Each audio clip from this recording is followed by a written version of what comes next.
नमस्कार, news plus Rajasthan में आपका हार्दिक स्वागत है। जैसा कि आपको पता है, राजस्थान विधानसभा चुनाव 2023 दिसंबर में है और उसको लेकर हर तरफ चर्चाएं जोरों पे होने लगी है।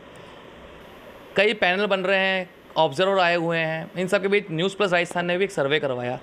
उस सर्वे में जो प्रत्याशी अव्वल रहे, जिनका अधिकांश लोगों ने पसंद किया, उनमें से हमारे साथ एक कांग्रेस के मजबूत कार्यकर्ता स्तंभ और रिसर्च विभाग के चेयरमैन और AICC member professor Ved Prakash Sharma हैं। हम बात करेंगे इनसे और जानेंगे इनकी दावेदारी के बारे में।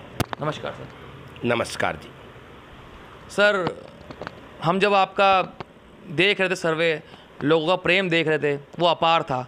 हमने देखा कि किस प्रकार से आपने सर्वे के अंदर बेहतरीन स्थान हासिल करा। लेकिन दर्शक हमारे जानना चाहेंगे आपके विषय में, आपके राजनीतिक करियर के विषय में और आपके विज़न के विषय में। आपका विज़न क्या है? सर्वप्रथम तो मैं मालवीय नगर की जनता का, मालवीय नगर की विधानसभा की जनता का आभारी हूँ। सहृदय आभार अभिव्यक्त करता हूँ कि उन्होंने मेरे प्रति अपना प्यार और स्नेह जाहिर करते हुए इस मालवीय नगर के सर्वे में मुझे अपना नेता माना, मुझे अपना सेवक माना। इसके लिए कोटि कोटि आभार है। जहाँ तक आप मेरे बारे में मैं आपको बताऊं तो मैं प्रोफेसर वेद प्रकाश शर्मा, मैं अखिल भारतीय कांग्रेस कमेटी का सदस्य हूँ, एआईसीसी मेंबर हूँ और राजस्थान प्रदेश कांग्रेस में रिसर्च विभाग का प्रदेशाध्यक्ष हूँ। और इस मालवीय नगर क्षेत्र में ही पिछले 25 साल से मालवीय नगर विधानसभा क्षेत्र के लोगों की सेवा करता आया हूँ और मेरी यही एक ही ताकत है। मैं किसी भी समय, बिना किसी समय का परहेज किए हुए, यदि कोई भी व्यक्ति मालवीय नगर क्षेत्र का मेरे घर पर आता है, वो किसी भी प्रकार की समस्या मेरे पास लेके आता है, मैं पूरी जी जान से उसकी समस्या का हल निकालने की कोशिश करता हूँ। यही मेरी सबसे बड़ी ताकत है और यही मेरे राजनीति में आने का भी कारण यही था, क्योंकि राजनीति ही सेवा का सबसे बड़ा माध्यम है। और आज भी मैं उसी थीम को लेकर मालवीय नगर की जनता की सेवा में लगातार तत्पर रहता हूँ। प्रोफेसर साहब, हमने जब आपके बारे में जाना, क्षेत्र में पता करा, तो इस जानकारी सामने आई कि आप इस विधानसभा में नए नहीं हैं। इससे पहले भी आपने 2008 में चुनाव लड़ा है, अन्य पार्टी से, बसपा से लड़ा और दमदार तरीके से लड़ा, लेकिन वहाँ आपके मनचाहा परिणाम नहीं मिल पाया। 2013 में आपने प्रयास किया होगा शायद, लेकिन 2018 की चर्चा ये होती है कि आपने वहाँ पे भी दमदार तरीके से अपनी पैरवी की थी और इस विधानसभा का चुनाव आपने लड़ना चाहा था। अब 2023 है, तो इस बार क्या चांसेस हैं कि आप चुनाव कितनी मजबूती से यहाँ पे लड़ पाएंगे और वो बसपा का जो टैग था आपके ऊपर 2008 में, वो धो पाएंगे? देखिए, बसपा से चुनाव मैंने 2008 में लड़ा था, लगभग 15 वर्ष हो गए। परिणाम मैंने जिससे मेहनत की, कभी बार 15 साल पहले मैं भावुक होकर मैंने कोई गलत कदम उठाया था, लेकिन मतलब मानते हो गलती थी आपकी? हाँ बिल्कुल, एक भावुकता बस, क्योंकि जयपुर शहर में बीजेपी और कांग्रेस, इसके अलावा किसी भी तीसरे दल का आधार नहीं है। लेकिन मेरी जो विचारधारा है वो प्रारंभ से ही कांग्रेस की है, क्योंकि मैं कांग्रेस पार्टी में एनएसयूआई से आया हूँ। पहले मैंने एनएसयूआई में कार्य किया, फिर मैंने यूथ कांग्रेस में काम किया, राजस्थान विश्वविद्यालय में छात्र राजनीति में लगातार 5 वर्ष तक पूरा एक्टिवली पार्टिसिपेट किया। उसके बाद में मैं अभाव अभियोग प्रकोष्ठ में सचिव और महासचिव के पद पर मैंने कार्य किया। उसके बाद में मैं जब कांग्रेस पार्टी में आया हूँ तो कांग्रेस पार्टी में मैंने मीडिया पैनलिस्ट के रूप में कार्य किया। मीडिया पैनलिस्ट के बाद में मैंने प्रदेश प्रवक्ता के रूप में कार्य किया। फिर मैं रिसर्च विभाग में आया तो मैंने कांग्रेस पार्टी के रिसर्च विभाग के स्टेट कोऑर्डिनेटर के रूप में कार्य किया। फिर पार्टी ने मेरा प्रमोशन किया तो मैंने कांग्रेस पार्टी के राजस्थान प्रदेश के रिसर्च विभाग के सचिव के रूप में, सेक्रेटरी के रूप में कार्य किया। और फिर मेरे को पार्टी ने हाल ही में पिछले वर्ष राजस्थान प्रदेश कांग्रेस कमेटी में रिसर्च विभाग के प्रदेश अध्यक्ष पर नियुक्ति की, जिस पर आज भी मैं सेवारत हूँ। और फरवरी 2023 में पार्टी ने मुझे एआईसीसी मेंबर भी बनाया। इसलिए मैंने विभिन्न पदों पर कार्य किया है कांग्रेस पार्टी में। तो मैं कांग्रेस पार्टी के प्रति मेरी निष्ठा पर तो कोई सवाल किसी भी स्थिति में उठ ही नहीं सकता। कांग्रेस पार्टी हमारी सांसों से जुड़ी है। कांग्रेस पार्टी में ही हमने मेरा राजनीति में जन्म ही मैंने कांग्रेस पार्टी में लिया है। मैं राजस्थान यूनिवर्सिटी में भी मैं शोध छात्र संघ का अध्यक्ष बना, वो भी मैं NSUI के समर्थन से ही बना था। इसलिए कांग्रेस पार्टी मेरा तो साथ ऐसा है, चोली दामन जैसा साथ, जो कभी छूट ही नहीं सकता और न ही हम कभी प्रभावित होते हैं। कांग्रेस पार्टी में हैं, थे और आगे भी रहेंगे। किसी परिणाम के वशीभूत होकर, किसी लोभ लालच के वशीभूत होकर, कुछ चीज़ पाने के वशीभूत होकर मैं कभी भी अपनी विचारधारा से भविष्य में कॉम्प्रोमाइज़ नहीं करूंगा। उसी पे चलना है। हम देख रहे हैं कि आपने कांग्रेस पार्टी का नाम लिया, आपकी धर्मपत्नी कविता शर्मा जी ने चुनाव लड़ा नगर निगम का और कांग्रेस सिंबल पे लड़ा। इसी भी वार्ड 127 से आप चुनाव हम जब देख रहे थे तो अन्य प्रत्याशी जो यहाँ से लड़े चुनाव वो हारे और वो मार्जिन जो इस पर हार का था 226 का रह गया। तो हारे तो थे आप चुनाव, नहीं कहना है? मेरा मानना है कि मेरी पत्नी ने वार्ड नंबर 127 में चुनाव हारा नहीं। वो जीत कर हार सकती है लेकिन चुनाव विजय उसी की। सबसे बड़ा कारण ये मालवीय नगर 127 बीजेपी का गढ़ है, RSS का गढ़ है, जिसमें हमारी कांग्रेस की विधानसभा प्रत्याशी 2008 में डॉक्टर अर्चना शर्मा इस मालवीय नगर के 127 नंबर वार्ड से ही 1300 वोटों से चुनाव हार गई थी। उसका कारण यही था कि ये बीजेपी का गढ़ है, RSS का गढ़ है। वो पूरे विधानसभा में जीतती आई लेकिन इस गढ़ में आके हार गई। लेकिन मेरी पत्नी ने इस गढ़ को भेदा है, जिस गढ़ में हम भारतीय जनता पार्टी से 1300 वोट पीछे थे, उसमें हम नगर निगम के चुनाव में मात्र 226 वोट से पीछे रहे, यानी हमने 1100 वोट कवर किए। इसलिए वो उसकी जीत है। और दूसरा, इसके साथ ही हमने मेरी पत्नी ने 226 वोटों से निगम पार्षद का यहाँ से चुनाव हारा। लेकिन यहीं में ही एक जो कांग्रेस का ही बागी प्रत्याशी है वो 557 वोट ले गया। तो ये हार कहाँ है हमारी? मेरी पत्नी की जीत है ये। मेरी पत्नी चाहती तो कोई भी एक सरल वार्ड ले सकते थे हम आसपास के, लेकिन हमने सरल का नहीं, हमने ये नहीं देखा। हमने ये देखा कि हमें बीजेपी के गढ़ को भेदना है। वो हमने इस नगर निगम के पार्षद के चुनाव से माध्यम से मेरी पत्नी ने यहाँ बीजेपी के गढ़ को भेद दिया है, बीजेपी को आईना दिखा दिया है, बीजेपी को ये मैसेज दिया है कि आप भविष्य में यहाँ से चुनाव हारने वाले हो। जब हम देख रहे थे आपकी क्वालिफिकेशन देख रहे थे, क्योंकि सर्वे में काफ़ी आया, तो हमने देखा आप 5 सब्जेक्ट में PG हैं। IPS का एक प्रतिष्ठित एग्ज़ाम है जो आपने क्रैक किया, ज्वाइनिंग नहीं करी आपने, वो ना करके राजनीति में आना कैसे हुआ? देखिए, मेरी जो क्वालिफ़िकेशन है वो मैं BSc, B.Ed, M.Ed, MA इतिहास, MA लोक प्रशासन, MA राजस्थानी विषय, MA राजस्थानी भाषा एवं PhD मेरा, और जो PhD है वो भी मेरा राजस्थान की संस्कृति पर है। तो राजस्थान की, मैं एक राजस्थान का इतिहासकार भी हूँ। हाल ही में मेरी एक पुस्तक भी आने वाली है, वो भी राजस्थान की संस्कृति पर। मैंने राजस्थान के जितने भी मोन्यूमेंट्स हैं उन पर मैंने बहुत लिखा है। और इसी के साथ में मैंने और भी जो पात्रता परीक्षाएं जो है, एक प्रोफेसर होने के लिए जो पात्रता परीक्षाएं होती हैं, वो पात्रता परीक्षाएं भी मैंने पास की हैं। लेकिन एक शिक्षा, ये जो मेरी क्वालिफिकेशंस हैं, ये एक शिक्षा का माध्यम है। इससे मैं लोगों की शिक्षा के क्षेत्र में जनसेवा करता हूँ। लेकिन राजनीति ही जीवन का, राजनीति है वही समाज सेवा का सबसे बड़ा साधन है। इसलिए मैंने राजनीति को अपनाया है। अपने लिए तो सब कोई जीते हैं, अधिकारी अपने लिए जीते हैं, लेकिन राजनेता लोगों के लिए जीते हैं। इसलिए मैं लोगों के लिए जीवन का मैंने अपना वो किया है। और इसी के साथ में मुझे संतुष्टि भी है, क्योंकि मुझे लोगों से बहुत स्नेह मिलता है, प्यार मिलता है। और इसके साथ जब मैं शिक्षा के क्षेत्र में या ऐसे क्षेत्र में जब व्यक्ति को कोई चारों तरफ निराशा दिखाई देती है, तब मैं उस व्यक्ति की मदद करता हूँ और उसका परिणाम आता है तो मुझे बहुत ही आत्मिक शांति एवं संतुष्टि मिलती है और मुझे महसूस होता है कि मेरा राजनीति में आना सफल है। क्योंकि राजनीति में चुनाव जीतना ही राजनीति नहीं है।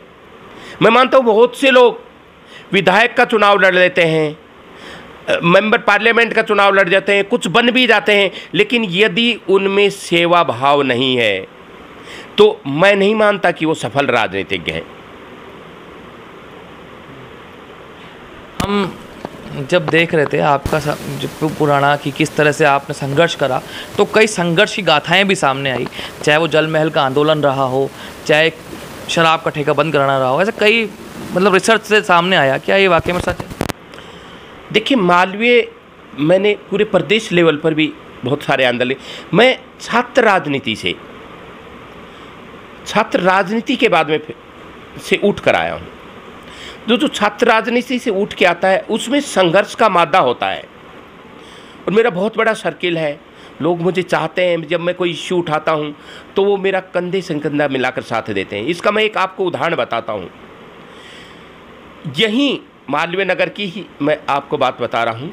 जब मालवीय नगर में 2004 की बात है, 2004 की जब नगर निगम का चुनाव हुआ था, उससे पहले मालवीय नगर नहीं पूरे राजस्थान में जो विद्यालय होते हैं इनके समीप, मंदिरों को समीप शराब की दुकानें होती थी।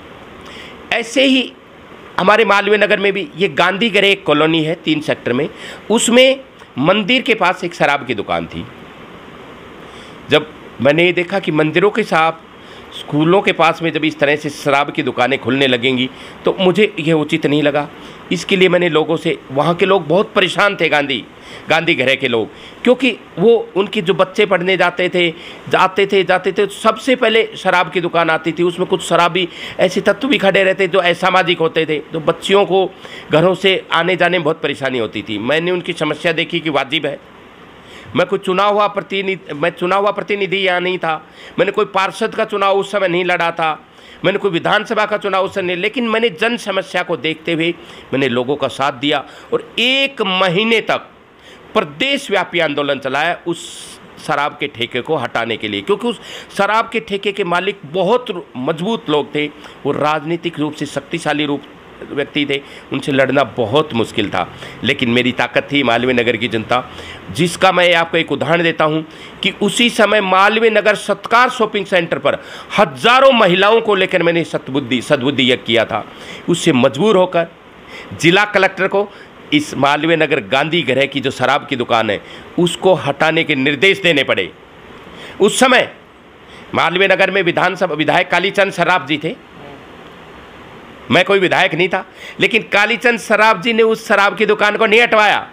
उस शराब की दुकान को मैंने जनता के साथ लड़कर वहाँ से हटवाया। तो और भी छोटी मोटी ऐसी जो बहुत सारी समस्याएं हैं मैं मालवीय नगर के लोगों के लिए, प्रदेश के लोगों के लिए करता रहता हूँ, जिससे मुझे आत्मसंतुष्टि मिलती। इसीलिए लोग मेरे से जुड़े हुए हैं। हम देख रहे थे, आप से ही जान रहे थे, अभी जब हम सर्वे के से पहले आपसे बात कर रहे थे तो आप कहते हैं कि मेरा 2 बार टिकट कटा। ये बात आप बोलते हैं, एक बार लोकसभा एक बार विधानसभा। कब टिकट कटा, कैसे टिकट कटा और अब आपकी दावेदारी मजबूत कैसे है? देखिए सुमित जी, 2018 का जो विधानसभा चुनाव हुआ उसमें राजीव अरोड़ा जी ने मालवीय नगर से टिकट नहीं मांगी, वो आदर्श नगर से मांग रहे थे। तो मालवीय नगर से जो CEC जो सेंट्रल इलेक्शन कमेटी को जो पैनल जाता है, तो उसमें मालवीय नगर से मैं और डॉक्टर अर्चना शर्मा हम दोनों गए थे।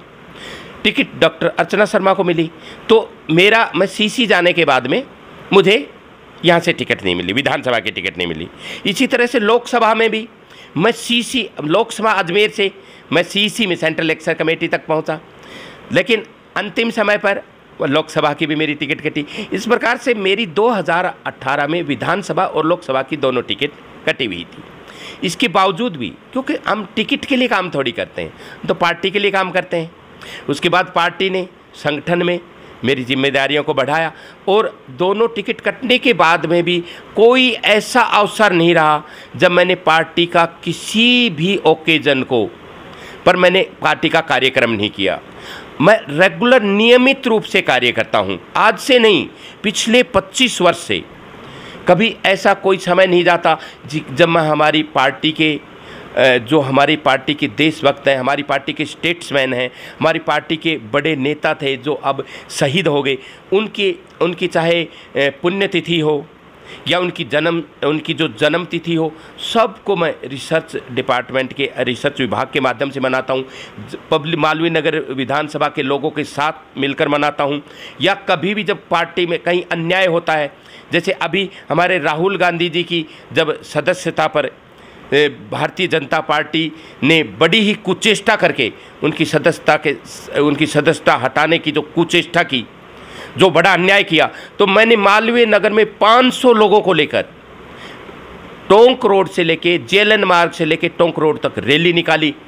मजबूती से मैं कोई भी कार्यक्रम हो, मैं मजबूती से मालवीय नगर विधानसभा क्षेत्र के कार्यकर्ताओं को लेकर, अपने साथियों को लेकर, यदि कहीं भी भारतीय जनता पार्टी का कोई अन्याय होता तो हम उसे प्रोटेस्ट करते हैं। पार्टी का कोई भी कार्यक्रम होता है, मैं किसी भी पार्टी कार्यक्रम को मिस करता हूँ। मैं यूनिवर्सिटी से छुट्टी ले लेता हूँ, लेकिन पार्टी के कार्यक्रम को मिस नहीं करता हूँ। इसलिए हम डेडिकेटेड, इसलिए मेरा जो 2018 में विधानसभा का टिकट कटा, लोकसभा का टिकट कटा, और उसके बाद निरंतर रूप से मैं कार्य करता आ रहा हूँ। तो मैं मालवीय नगर से मैं मजबूत दावेदार हूँ।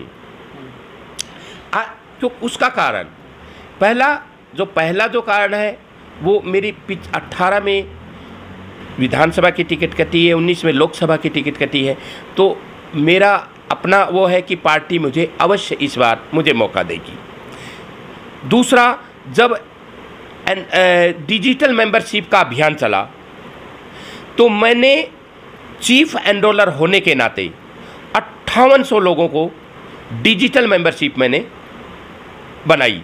जो एक चीफ एनरोलर के जो अधिकतम बनाने वालों में मेरी संख्या, अधिकतम मेंबर बनाने वालों में मेरी संख्या है। मेरी पत्नी की बात करें तो मेरी पत्नी ने स्वयं ने डिजिटल मेंबरशिप अभियान में 1600 कुछ मेंबर बनाकर राजस्थान के 40,000 एनरोलर्स को टॉप किया है, जो अपने आप में एक कार्यकर्ता की निशानी। मेरी सास तक ने 1000 मेंबर मालवीय नगर विधानसभा में बनाए हुए हैं। हम डे टू डे वर्क करते हैं, इसलिए परिणाम है। संगठन में हम बराबर कार्य कर रहे हैं। जो पब्लिक है मालवीय नगर जनता की, वो हमें चाहती, ये आपका सर्वे बता रहा है, और आप देखना है जो भी सर्वे पार्टी करेगी या आप लोग करेंगे, मीडिया करेगा, जो भी सर्वे करेगा, प्रत्येक सर्वे में मुझे दृढ़ विश्वास है कि मेरा नाम आएगा। क्योंकि ये दृढ़ विश्वास का कारण क्या है कि रेगुलर रूप से हम पार्टी के लिए काम करते हैं और रेगुलर रूप से हम जनता के बीच रहकर जनता के लिए कुछ सेवाएं प्रदान करते हैं। प्रोफेसर साहब, आपसे अंतिम प्रश्न। आप चुनिंदा लोगों में से हैं जो जब से मालवीय नगर विधानसभा बनी है तब से ऑब्जर्व कर रहे हैं, देख रहे हैं, चाहे आपने चुनाव बसपा से ही लड़ा हो, लेकिन 2008 जब विधानसभा बनी तो वो पहली विधानसभा चुनाव था, वहाँ से आप देख रहे हो आज 2023 में आ गया। ये गढ़ तो बीजेपी का ही है, बिल्कुल लग रहा है आपको। अगर आपको पार्टी मौका देती है तो उसको भेदेंगे कैसे गढ़ को आप? देखिए, गढ़ कोई नहीं होता है। जब ये जो जनता है, गढ़ तो जनता का ही होता है, किसी व्यक्ति का गढ़ नहीं होता है, किसी पार्टी का गढ़ नहीं होता है।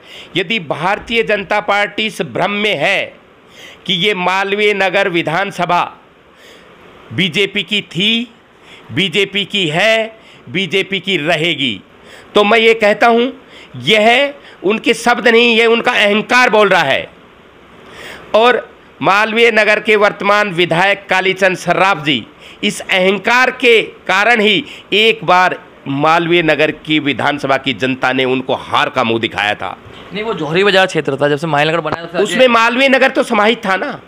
मालवीय नगर जब भी था उसमें उन्होंने क्या कहा, मालवीय नगर भारतीय जनता पार्टी, मालवीय विधानसभा मालवीय नगर विधानसभा भारतीय जनता पार्टी की थी, है और रहेगी। ये उनका दम्भ है, अहंकार है, और अहंकार सदैव टूटता है। ऐसा अहंकार उन्होंने पहले एक बार भी किया, पहले भी किया था। आपके समीकरण बताइए, जीत के क्या रहेंगे समीकरण? मेरा जीतने का समीकरण, मैं जाति से ब्राह्मण हूँ, मालवीय नगर में सर्वाधिक वोट 58,000 ब्राह्मण के हैं।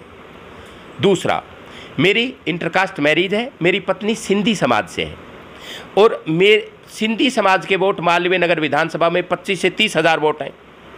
तो ब्राह्मण और सिंधी समाज के वोट लगभग 90,000 बनते हैं। तो ये हमारा जातिगत समीकरण है। मैं राजस्थान ब्राह्मण चेतना मंच का प्रदेश अध्यक्ष हूँ। ब्राह्मण समाज में मेरी एक प्रतिष्ठा है, मेरी पकड़ है ब्राह्मण समाज पर। मेरी पत्नी सिंधी समाज की विश्व सिंधु सेवा संगठन की विश्व सिंधु सेवा संगठन है, इसकी मेरी पत्नी पूरे हिंदुस्तान पूरे हिंदुस्तान की उपाध्यक्ष है देश के। तो उसकी भी संगठन पर बहुत अच्छी पकड़ है, सिंधी समाज पर पकड़ है। तो पहला जातिगत समीकरण। दूसरा, मालवीय नगर जो विधानसभा क्षेत्र है ये पढ़े लिखे लोगों का है, शिक्षित लोगों की विधानसभा है, क्योंकि इसमें राजस्थान यूनिवर्सिटी भी इसके अंदर आती है। आप देखोगे शिक्षकों की जो संख्या है तो आप मालवीय नगर में सबसे अधिक शिक्षक निवास करते हैं, चाहे वो प्राइमरी शिक्षक हो, सेकेंडरी शिक्षक हो, चाहे वो जूनियर लेक्चरर हो, कॉलेज लेक्चरर हो, असिस्टेंट प्रोफेसर हो, प्रोफेसर हो, जितने मैक्सिमम शिक्षकों की बहुत बड़ी तादाद इस जो मालवीय नगर विधानसभा क्षेत्र में है। इसके साथ में इंटेलेक्चुअल लोग जैसे वकील हों, डॉक्टर हों, जो मैं इंटेलेक्चुअल फोरम का राजस्थान प्रदेश कांग्रेस का अध्यक्ष हूँ, रिसर्च विभाग का अध्यक्ष हूँ। तो जो इंटेलेक्चुअल जो परिवार हैं उनका भी मेरे को समर्थन होगा। दूसरा, मैं छात्र राजनीति से निकल के आया हूँ। राजस्थान विश्वविद्यालय में छात्रों का मैंने चुना हुआ प्रतिनिधि था, छात्रों की सेवा की है, तो छात्रों का भी मेरे से जुड़ाव है, युवाओं का भी मेरे से जुड़ाव है, प्रोफेसर होने के नाते शिक्षकों का भी मेरे से जुड़ाव है। तीसरा, 25 साल से अनवरत रूप से मैं यहाँ पर लोगों की सेवा कर रहा हूँ, वो भी मेरे लिए प्लस है। जो लाभार्थी हैं मालवीय नगर में लाभार्थी जो सरकार की, हमारे जो मुख्यमंत्री जी हैं उन्होंने इतनी योजनाएं चलाई हैं, गरीबों के उत्थान के लिए इतनी योजनाएं चलाई हैं। तो उन योजनाओं के जो लाभार्थी हैं, मालवीय नगर विधानसभा में 19 कच्ची बस्ती हैं, कच्ची बस्तियों में गरीब लोग ही तो रहते हैं, वो बहुत बड़ी लाभार्थियों की संख्या है मालवीय नगर विधानसभा में। तो जो सरकार मुख्यमंत्री अशोक गहलोत जी ने जो संवेदनशीलता का परिचय देते हुए इतनी योजनाएं चलाई हैं, और उन योजनाओं से जिन लोगों ने लाभ उठाया लाभार्थी, वो मालवीय नगर विधानसभा में उनकी बहुत बड़ी संख्या है, वो भी हमारी ताकत बनेंगे। और जिसके बाद में अभी मेरी जो पत्नी ने पार्षद का जो चुनाव लड़ा था, तो पार्षद के चुनाव में एक छोटे से वार्ड में जो बीजेपी का गढ़ था उसमें मात्र बीजेपी को कड़ी टक्कर दी है। तो वो भी हमारे जो कार्यकर्ता हैं और हमारे जो समर्थक हैं वो भी हमारी एक ताकत है। तो मालवीय नगर में मैं किसी भी मालवीय नगर का मैं प्रबल दावेदार हूँ विधानसभा का। ये मैं कोई कपोल कल्पित नहीं कह रहा हूँ, बेदाग हूँ मैं, स्कॉलर हूँ मैं, सेवा भाव रखता हूँ, पब्लिक के साथ बराबर कंधे से कंधा मिलाकर काम करता हूँ, पार्टी के हर कार्यक्रम को सुनियोजित ढंग से करता हूँ। संगठन में मुझे जो पद मिले हैं उस दायित्व का निर्वहन बड़ी ही मजबूती से करता हूँ। इसलिए मैं आपके चैनल के माध्यम से मैं अपने लोगों के साथ अपनी भावनाओं को आपके माध्यम से मैं ये उजागर करना चाह रहा हूँ या शेयर कर रहा हूँ। ये मान लो कि मैं मालवीय नगर विधानसभा का प्रबल दावेदार हूँ, और यदि पार्टी ने चाहा, ईश्वर की कृपा रही, तो मुझे अवश्य ही इस बार मालवीय नगर विधानसभा से विधायक का चुनाव लड़ने का मौका मिलेगा। और यदि ऐसा हुआ तो इस बार आप बीजेपी का निश्चित रूप से आप बीजेपी की इस विधानसभा से विदाई समझना। तो ये थे हमारे साथ प्रोफेसर वेद प्रकाश शर्मा, जिन्होंने बताया कि बेदाग छवि एक स्कॉलर और इंटेलेक्चुअल लोगों का साथ इन्हें इस विधानसभा से विजयी बनाएंगी। आपको ये प्रत्याशी अपनी विधानसभा के लिए कितना पसंद है, आप कमेंट करके बता सकते हैं हमें। अभी के लिए इतना ही। मैं सुमित दीक्षित और मेरे साथ कैमरे साथ देने के थे राजेश सिंह।